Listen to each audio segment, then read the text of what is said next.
लबनान में कश्ती हादसात के तनाजुर में गैर कानूनी इंसानी स्मगलर्स के खिलाफ मुकदमा दर्ज करने का सिलसिला जारी है।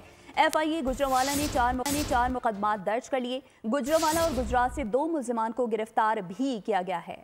इंसानी स्मगलर्स के खिलाफ FIA का एक्शन। गैर कानूनी तौर पर यूरोप जाने वालों की कश्तियों को हादसात के तनाजुर में इंसानी स्मगलर्स के खिलाफ मुकदमात के अंदराज का सिलसिला शुरू कर दिया।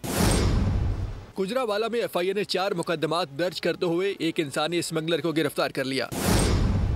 FIA के मुताबिक गुजरात से भी एक इंसानी स्मगलर को गिरफ्तार किया गया है। इंसानी स्मगलर्स की गिरफ्तारी के लिए छापे मारे जा रहे हैं।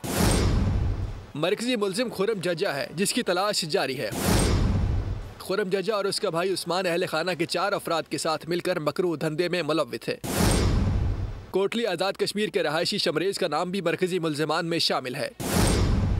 मुल्जिमान के आलमी स्मगलिंग के गिरोह के साथ भी ताल्लुकात है। सब्सक्राइब करें और बेल दबाएं ताकि कोई खबर रह न जाए।